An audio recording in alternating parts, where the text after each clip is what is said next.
Hi friends, నేను miss వచ్చాను. నేను ముందుగా ఇవి ఉలవలండి. నేను 2 గ్లాసులు 1/2 కేజీ ఉలవలు తీసుకున్నాను. ఇవి వేయించుకొని పొడి చేసుకొని ఉంచుకున్నాను నేను.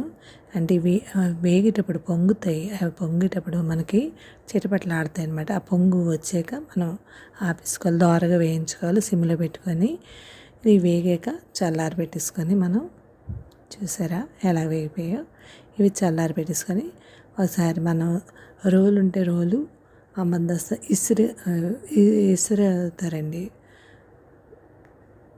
ఇసురడానికి కూడా ఇసురుతుంటారు తిరగలు ఉంటే, కానీ నాకు తిరగలేదు. ఈ రోలు ఉంది, దీంట్లో నేను ఇలాగా నూరిసి చెరిగేసుకోవాలండి. ఆ పొట్టు పై పొట్టు బయటకు వచ్చేయాలి.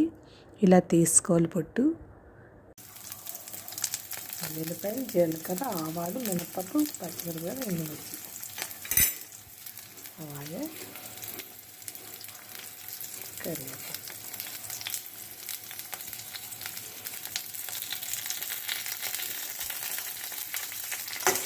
మనం ఇలా పిండి ఆడించుకొని ఉంచుకోవచ్చండి. ఆడించేసుకొని మెత్తగాను స్టోర్ అంటే ఈ పిండి ఇలాగా ఫ్రిడ్జ్లో పెట్టేసుకొని కొద్దిగా పిండి తీసుకొని నేను ఇలాగా కట్లా చేసుకున్నాను. మేమైతే కట్ అంటామండి, పుల్లని కట్ అంటాము. ముందుగా ఇవన్నీ వేయించుకొని తాలింపు అందులో పసుపు, ఉప్పు వేసుకొని మరగబెట్టేసుకోవాలండి. నీళ్ళు ఇలా మరగబెట్టేసుకున్న దాంట్లో చింతపండు గుజ్జు కొద్దిగా వేసుకోండి. అంటే మనం ఇంట్లో ఎంత చేసుకుంటామో అది చూసుకొని చేసుకోవాలండి. నేను ఈ చేసిన దానికి నేను కొద్దిగా పిండి ఇలా తీసుకొని ఇలాగా కలుపుకుంటాం కదండి, బజ్జీ పిండిలాగా కలుపుకోవాలి. ఇలా కలిపేసుకొని నేను అదే గరిటెతో 2 గరిటెలు తీసుకున్నానండి. నేను ఈ నీళ్ళు ఒక 2 గ్లాసులు నీళ్ళు వేసుకున్నాను. అందులోనే చింతపండు గుజ్జు అన్నీ వేసుకొని ఇలా మరగనివ్వాలండి. ఉప్పు, చింతపండు గుజ్జు తాలింపు పెట్టేసుకొని మరగనివ్వాలి. అందులోని ఈ మనం ఉలవగొండ పిండి ఈ పౌడరు కూడా అందులో కలిపేసుకొని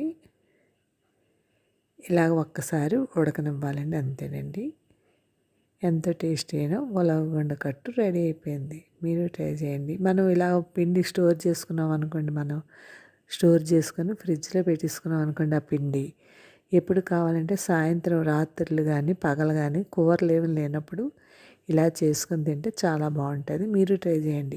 ఇది ఉలవచారు కాదండి, ఉలవ కట్టు అంటాం మేము. ఉలవచారుకు వేరేగా ఉలవలు నానబెట్టి అన్నీ చేస్తారు. మేము అది కాదు, ఉలవ పిండి అండి ఇది. ఈ పిండితో దోశలు కూడా వేసుకోవచ్చండి మనం.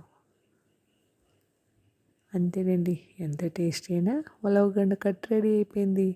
మీరు చేసి మీకు ఎలాగ వచ్చిందో కామెంట్ సెక్షన్లో నాకు చెప్పండి, పెట్టండి. Thank you.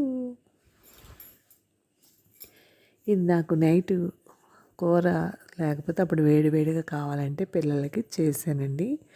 మనకి ఎప్పుడైనా కూర లేనప్పుడు నైటు ఇలా వేడివేడిగా చేసుకొని తింటే చాలా బాగుంటుంది. హెల్త్కి కూడా మంచిదండి.